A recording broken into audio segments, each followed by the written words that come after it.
In this lecture I want to talk about the three operation modes of the N-channel MOSFET, and I've identified here both the symbol for the N-channel MOSFET as well as the terminal names. We have a gate G, we have a drain D, and a source S.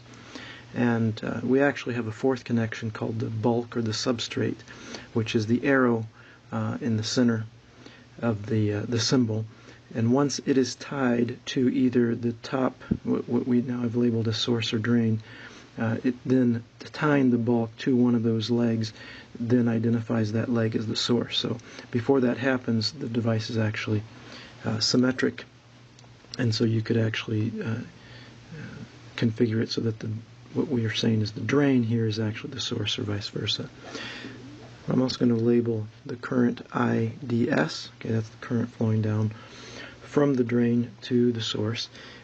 We will say that the current going into the gate, IG, is equal to 0. Okay, and that's a characteristic of the MOSFET. We'll find out later if you include some of the parasitic elements of the MOSFET, that is, some elements that are just there inadvertently by the fact that this is a physical component. We'll have to include some capacitances. One of the capacitances is a capacitance between gate and source. And so when you're trying to control the gate voltage and raise the voltage or lower the voltage, you'll find that you have to deliver some charge. So there's some current that has to flow at that point, but there's never any DC current. You don't need any current to actually hold the gate voltage at some fixed potential. In this discussion, though, we will ignore all capacitances and assume that there is never any current flowing into the gate of the MOSFET. I want to draw one of the typical output curves that are used to describe the MOSFET characteristic or behavior, and that is plotting the drain to source current versus the drain to source voltage. Okay, and you do this at some value of gate to source voltage. So what we have is the setup would be some voltage between gate and source, and then we would tie the drain to some voltage that's variable, VDS, and we'd measure what is the current flowing from drain to source as we change or sweep VDS. What you find is that initially you have something that looks quite linear. Okay, so linear for small VDS. Okay, and it will be linear for some time, and then, well, actually just for a short time, and then it'll start curving downward. Slope will decrease, and eventually you'll actually get to a point where the current no longer is a function of VDS. Okay, so we'll say this is a curve that belongs to a gate to source voltage VGS equal to VGS 1. Okay, now if we were to do this for a different gate source voltage, we'd find that we would have a curve that would look the same in shape, but go to a higher current value. This would be VGS 2, which is going to be greater than VGS 1. Okay, and so on. We can fill up a whole family of curves here. All right. There's also a curve that corresponds to the horizontal axis here. All right, this is the case where the VGS is less than some voltage that I'll define as VTH, or V threshold. Okay, V threshold. Okay, so there's evidently a minimum voltage that is needed between the gate and source voltage to actually turn this device on.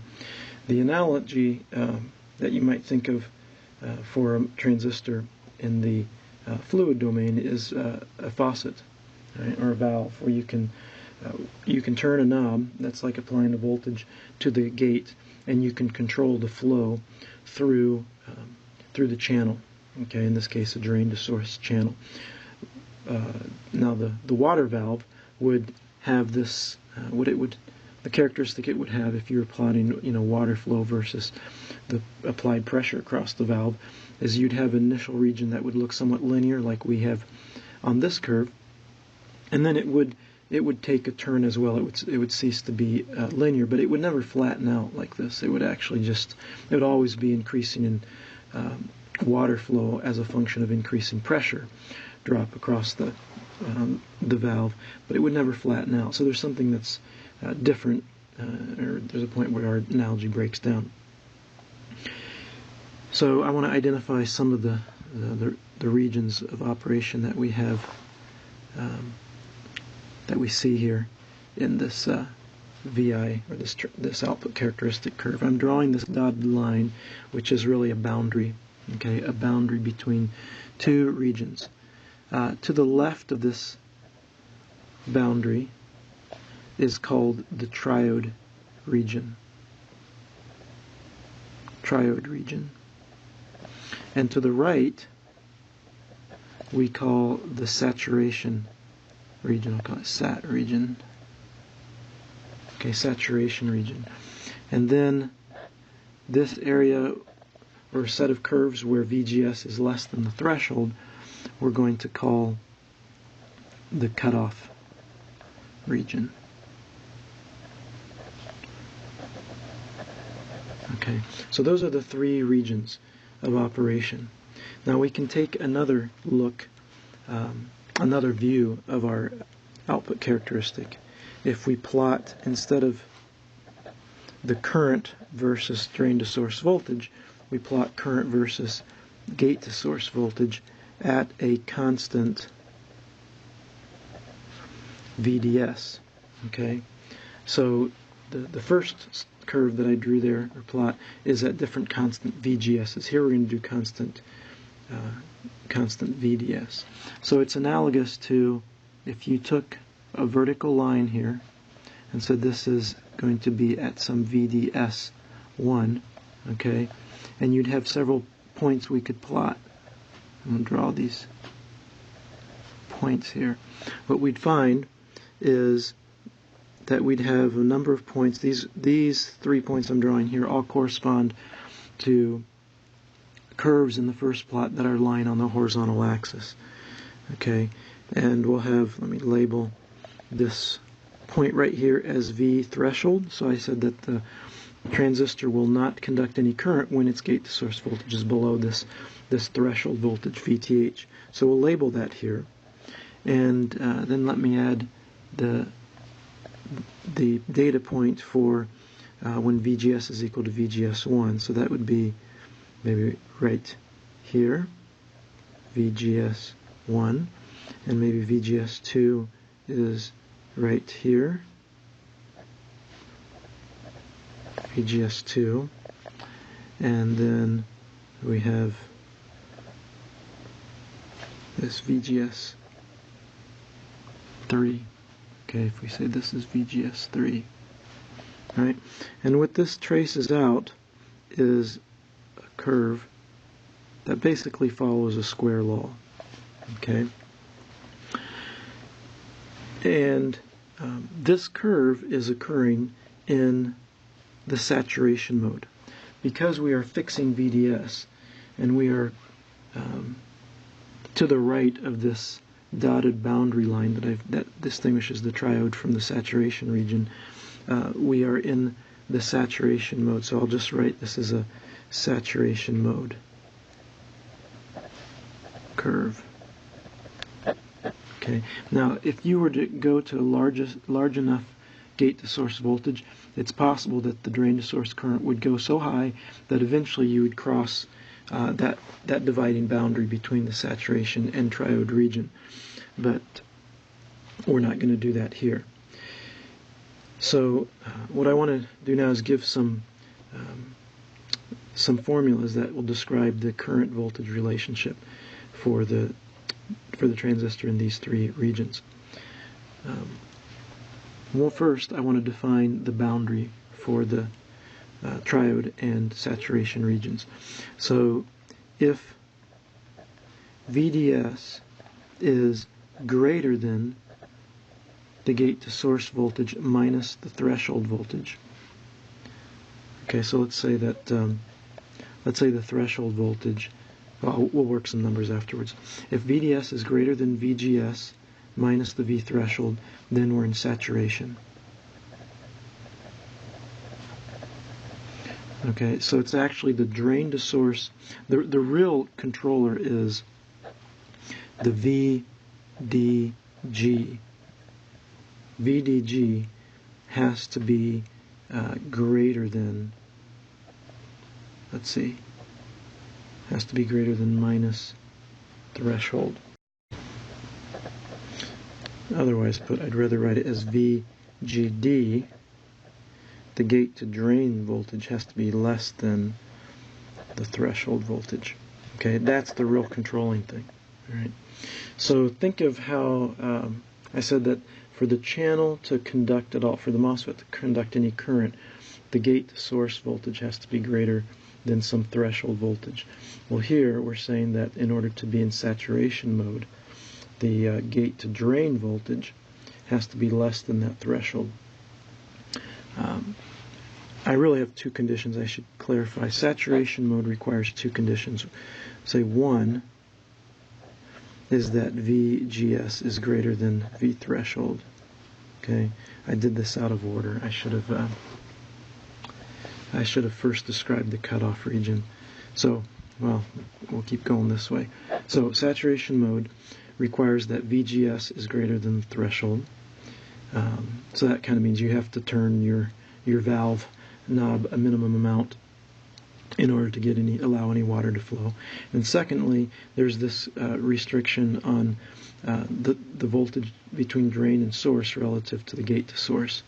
Or more succinctly put, there's a requirement on the gate to drain voltage to being less than the threshold voltage.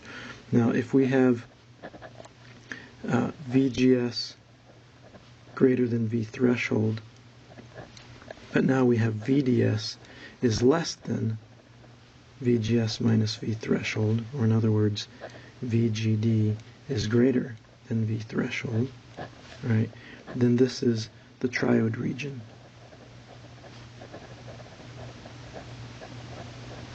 Okay, and then lastly, which I should have stated first, is if VGS is less than the V threshold, then we're in cutoff. So it doesn't really matter what the relationship between VDS and the VGS is, because the transistor is not conducting at all. Okay. Now I want to give you some formulas that describe these three conditions. So we want to describe, generally we're describing the channel current as a function of the voltages across the terminals. So we'll have in the, let's see, I guess I'll do it down here. We'll say IDS is equal to, and we'll have three cases here. It's going to be 0 if VGS is less than V threshold. Okay, this is the cutoff. All right, and we can model that really as an open switch, if you will. Okay, drain and source. It's like an open switch. Then if the transistor is in the triode region, then we have IDS is equal to some constant, excuse me, K times the quantity VGS, parentheses, VGS minus V threshold, that whole quantity times VDS, okay, minus 1/2 VDS squared. Okay, that looks kind of messy. So this is for VGS greater than V threshold and VDS less than VGS minus V threshold, or in other words, VGD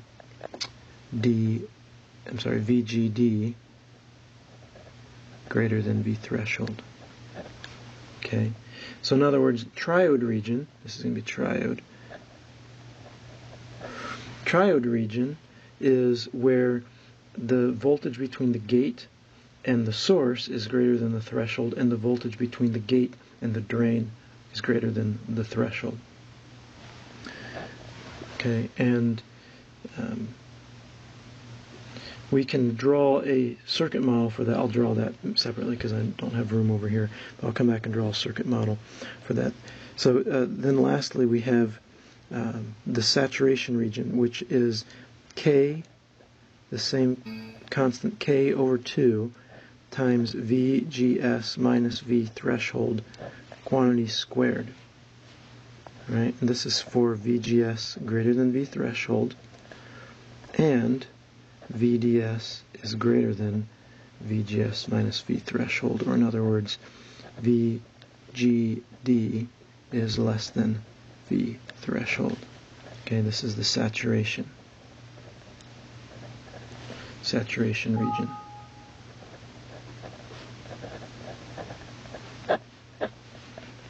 Okay, so let's identify the parameters for the MOSFET then. So a MOSFET, at least in the model that we're using, a MOSFET is described by two parameters.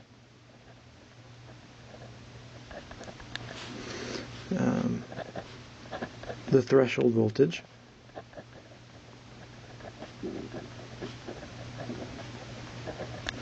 and then K, or sometimes it's called KP, it's the transconductance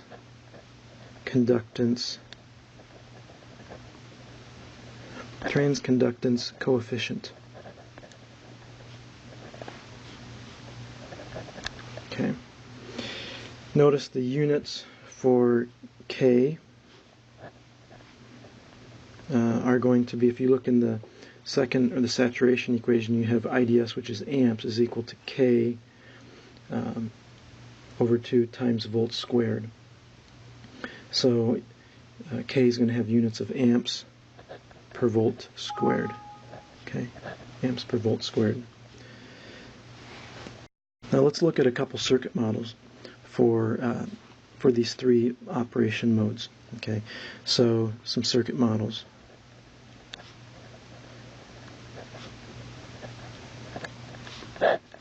So for cutoff, it's very simple. We just have an open switch. Okay, this is drain, source. And we'll put the gate over here, but it doesn't connect anything because there's no current that flows in it. I'll just label the VGS. And I'll label IDS. Right, so this is where VGS is less than V threshold. Now let's go ahead and do saturation. We'll do triode afterwards. Saturation, we actually have a current source. Okay, think about that equation. It's saying that the drain to source current is equal to some constant K over 2 times a voltage or a function of VGS. So the current is not actually dependent at all on the drain to source voltage. So here we have drain, we have source, and we have IDS.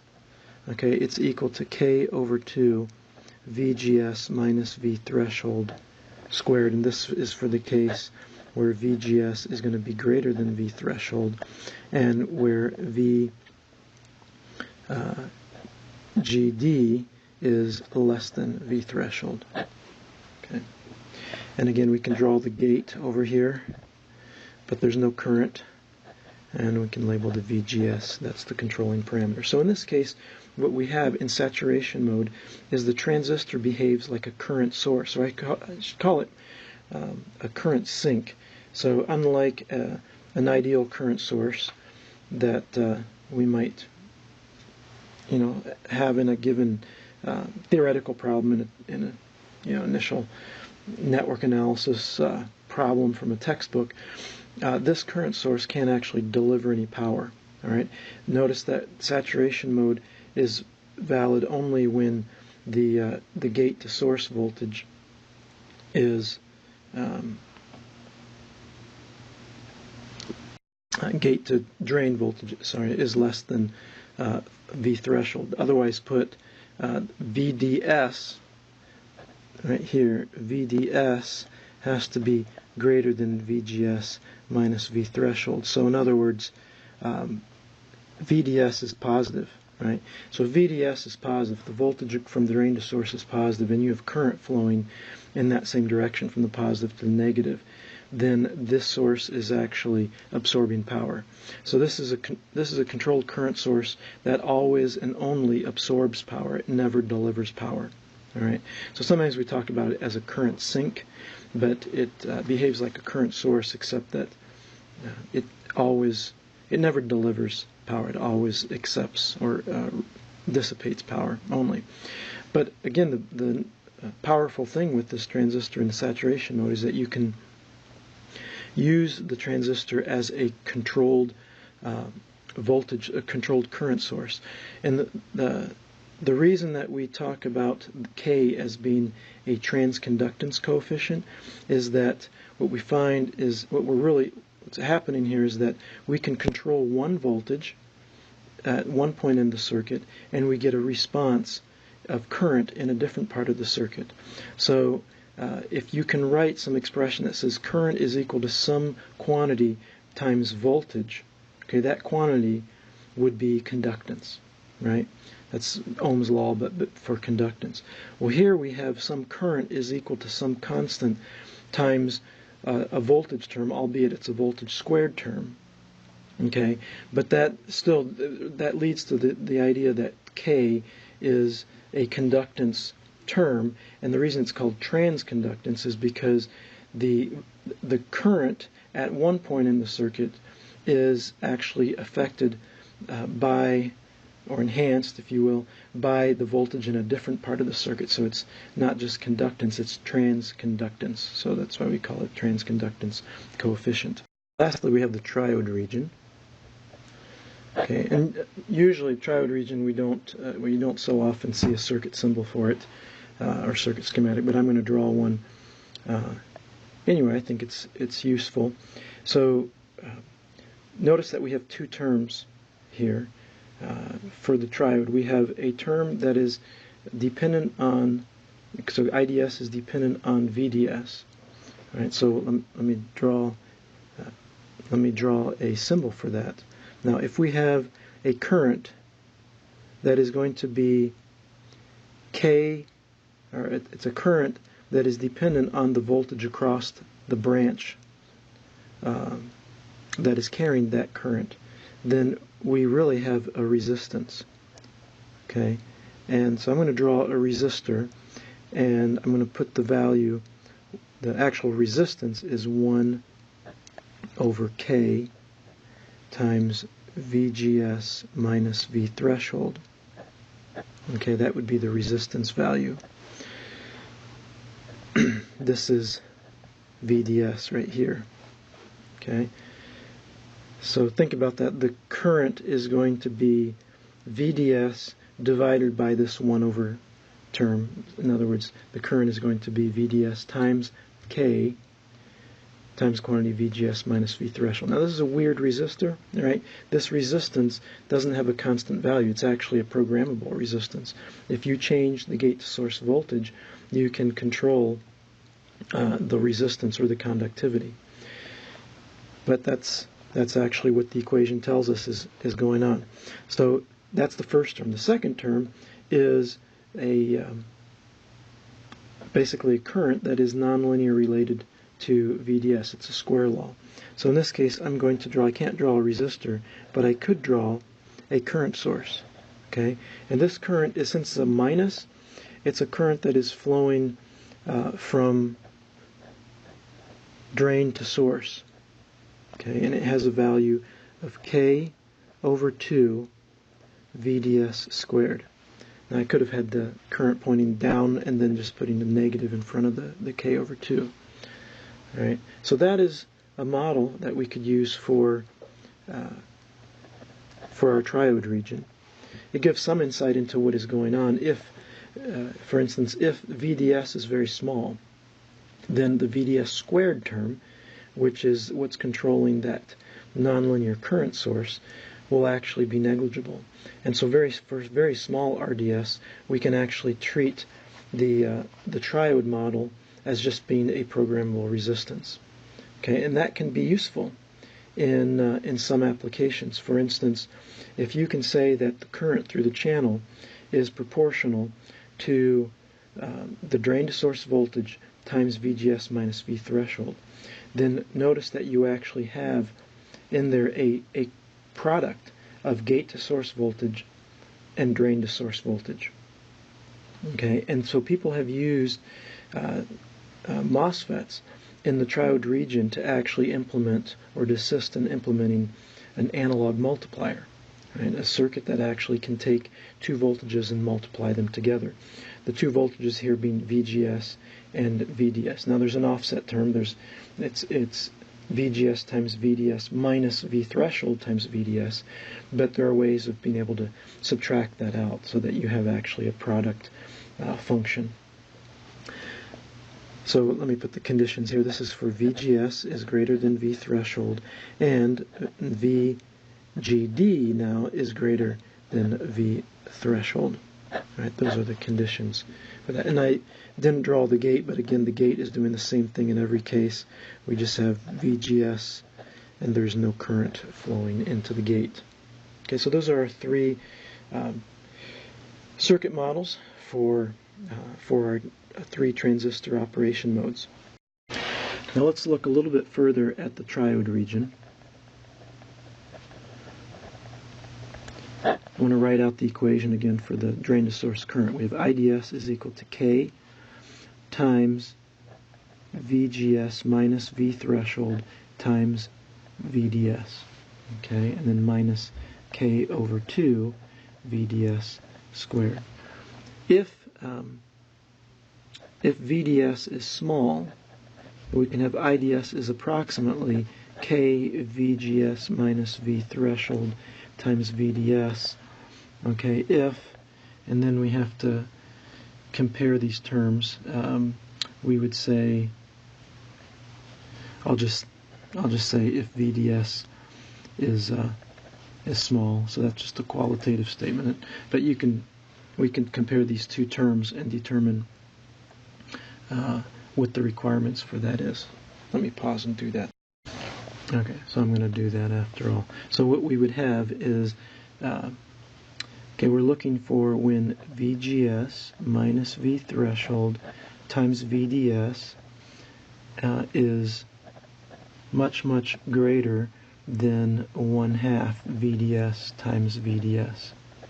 Right, so we can cross this out, and we're looking for when VDS is much, much less than 2 times VGS minus V threshold. Now what we call this difference here, VGS minus V threshold, we often talk about that as being the overdrive voltage. Okay? Overdrive voltage. And the reason is that the first V threshold volts between your gate and source don't get you any conductivity at all. Right? So typically, let's say if the threshold voltage was 2 volts, well, you have to put 2 volts on VGS before you even get to the point where you'd start entering into the region of conductivity. So if VGS was 2.5 volts and V threshold was 2, then our overdrive voltage would be 0.5 volts. I think it's actually OV. We call it VOV, overdrive voltage. OV or OD, I can't remember now. Okay, so this is the condition here when we say small. Okay? So, what we really have here is an IDS times some conductance. Okay, some conductance, VDS, or we could say 1 over R. I'll say DS. So this is the conductance between drain and source, or resistance between drain and source. Okay, so we can approximate the channel when we're in the triode region and when we have a small VDS. In other words, a VDS that's much less than 2 times VGS minus V threshold. So for instance, let's just do, let's say you had 3 volts, 3.5 volts, and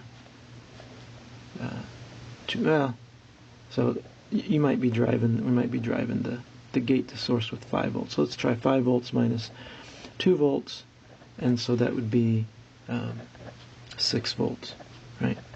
So if VDS was much, much less than 6 volts, then we could treat the triode region as being basically a resistance of RDS, where RDS was equal to 1 over K VGS minus V threshold, or we could write it as RDS is 1 over K times VOV, the overdrive voltage.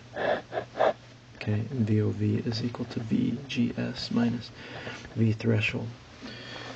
Okay, sometimes we call this the RDS on, if you will, of the channel. Right, so all this to say that we often can simplify the model in the triode region by using a single resistor, single RDS or RDS on resistor. So what you might have is, if you're in cutoff, you treat the transistor as an open switch, and if it's in triode region, you would treat the model as the transistor as a closed switch, but with some resistance, RDS resistance. Here's drain and source.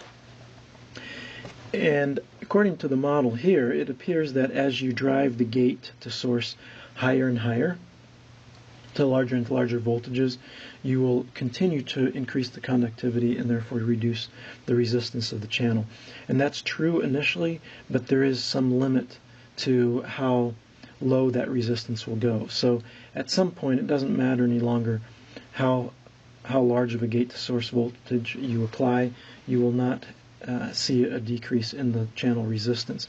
This model here does not capture that, but because of that physical reality, what we often will do is just assume that when you drive the transistor on, you're going to drive it on hard. In other words, the overdrive voltage will be, several volts. Maybe it'll be 5 volts or 3 volts.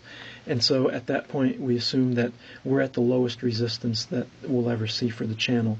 And then we'll just call that RDS on, and this can be found in the data sheet. Can be found on data sheets for transistors, and it is a function. Often it has some dependence on the gate source voltage, but you don't see this. You don't see a continuous or as strong of a reduction in RDS as you increase the gate source voltage, as what this equation here that we found predicts.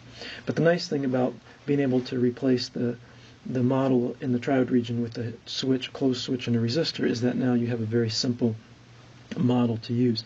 This is particularly useful in switching circuits, in digital circuits, where you're using the transistor basically as being a shut, like it's open circuit, like a closed valve, or like a short, where it's just a resistance, a low resistance, which would be like having a fully, open valve where water can flow through with minimum impediment.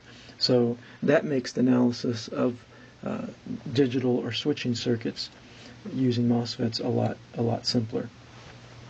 So as just an example here, if we have an inverter, a logic inverter here,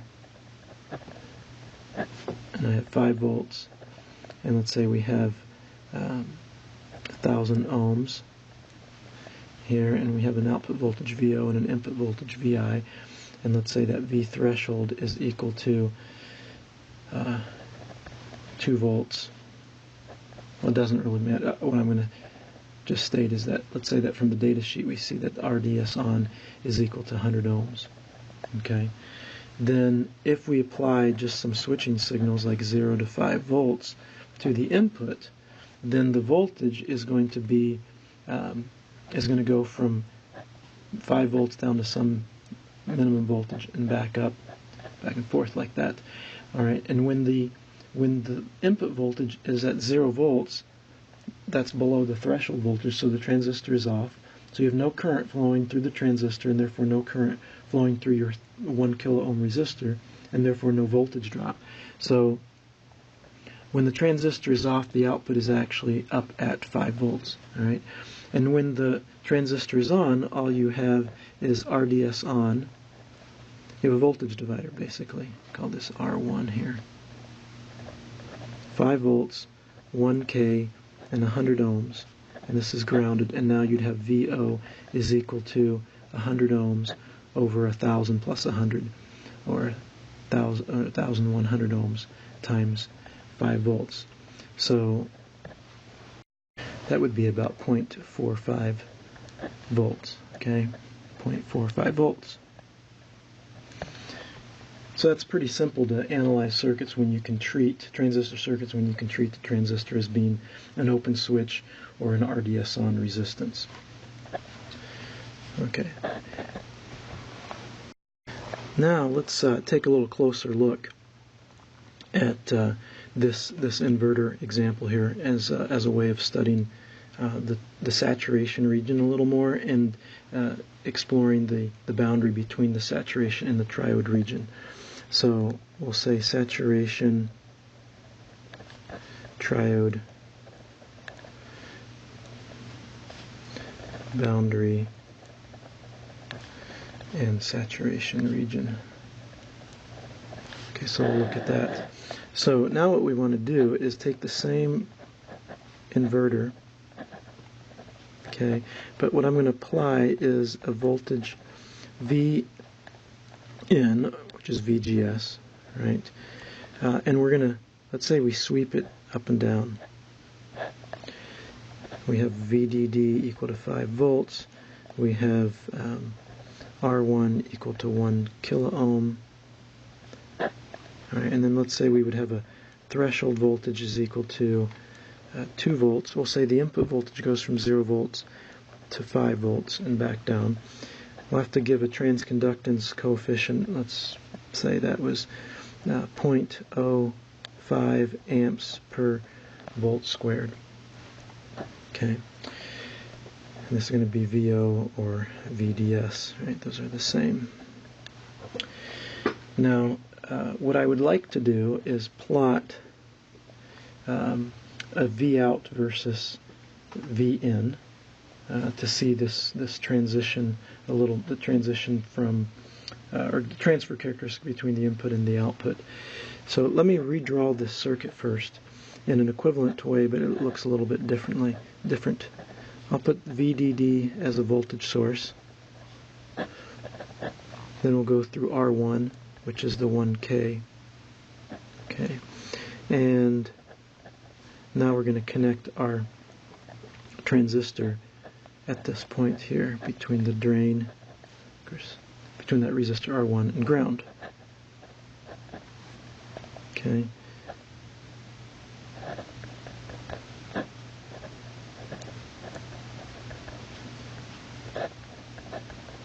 Okay, the reason I do that is we can see that over on the left side here we have a Thevenin network, right?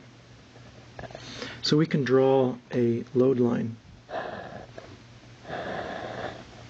We can draw VDS. VDS is this voltage here, versus, or IDS versus VDS. Now the load line is going to have an open circuit. It has a horizontal intercept at VDD, right? VDD equal to 5 volts. And then it has a vertical intercept of VDD over R1, which will be equal to 5 milliamps, right? And then we'll have a straight line here. All right, slope of minus 1 over R1. Right.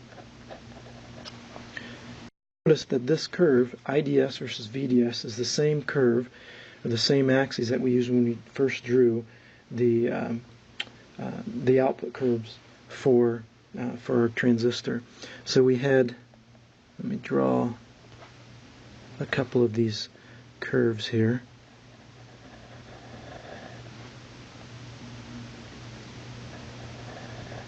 So all of these correspond to different values of VGS.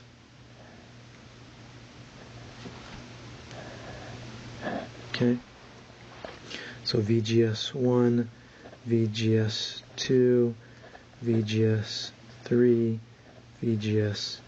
All right.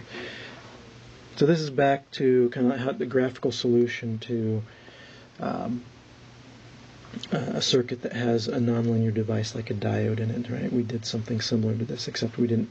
We had a different looking curve than what we have for the transistor. But what we share in common with that scenario is that the solution is the intersection between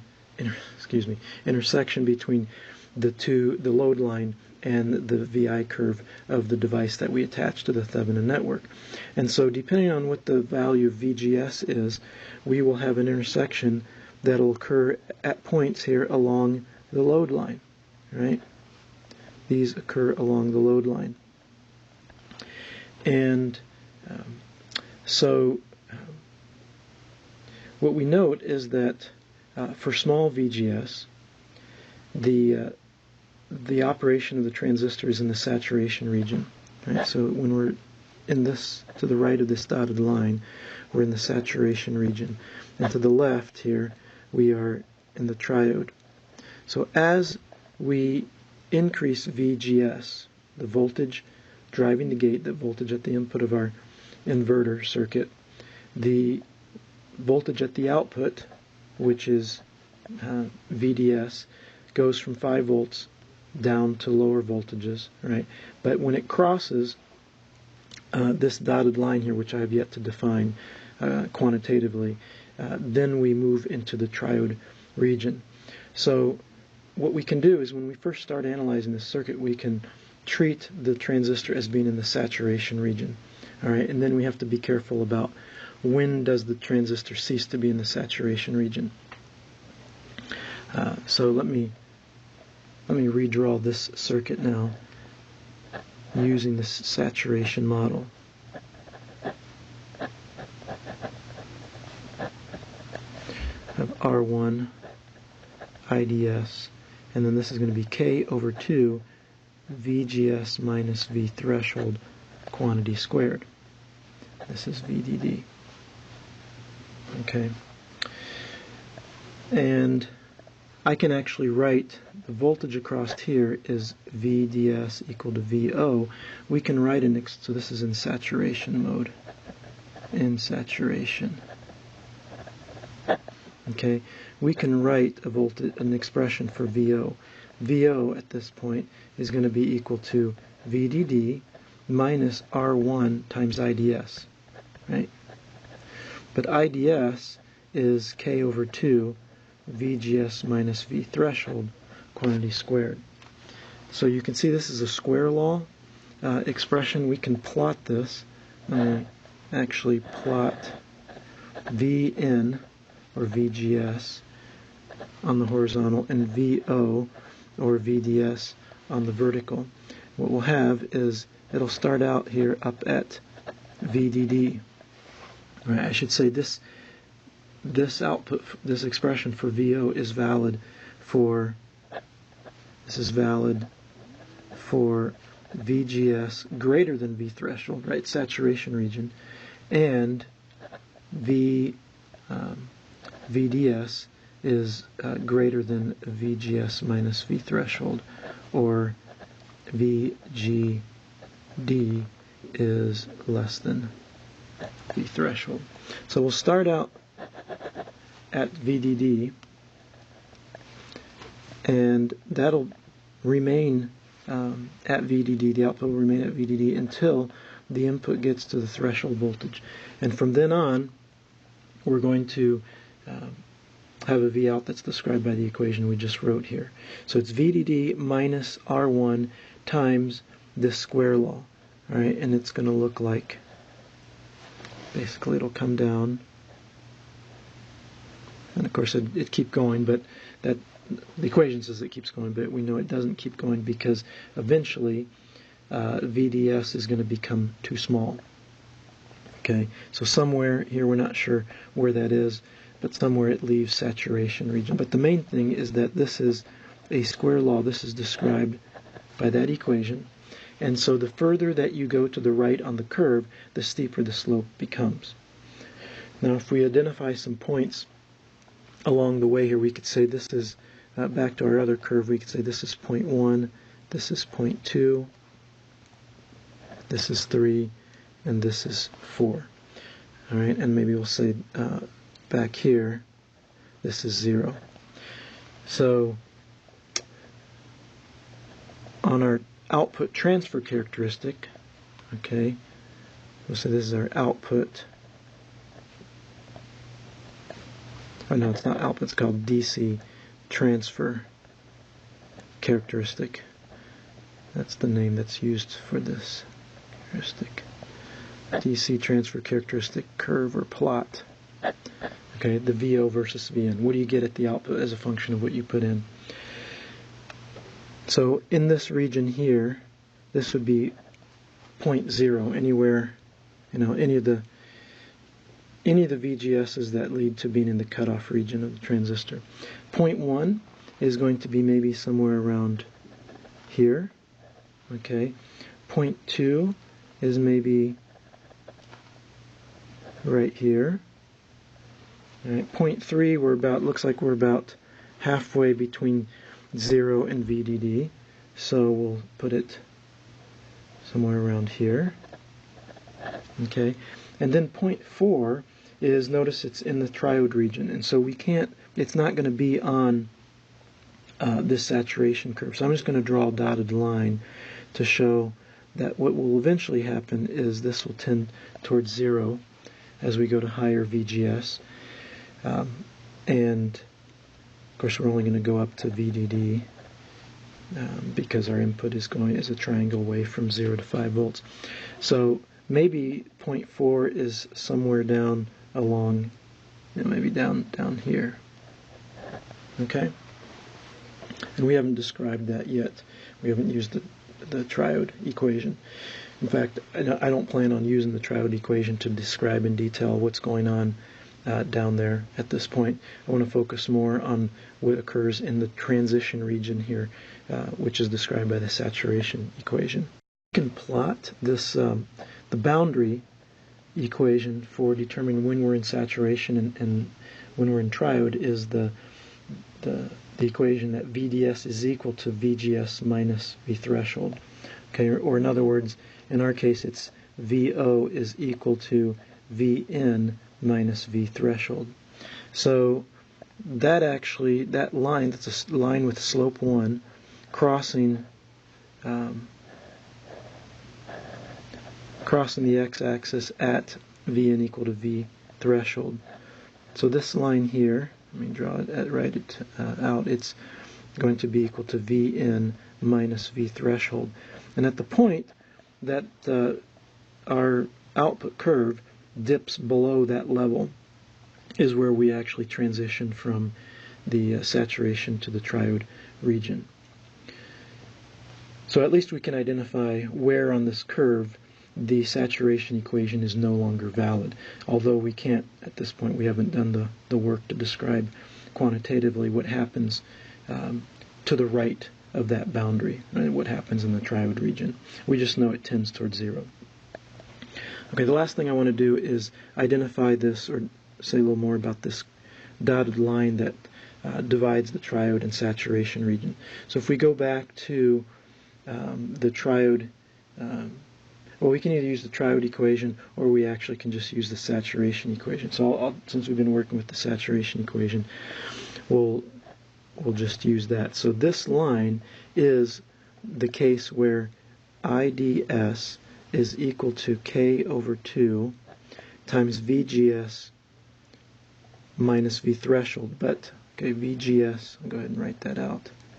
Okay, squared. But VGS now at the boundary is going to be, if we use this curve, this condition right here, VGS will be equal to VDS plus V threshold,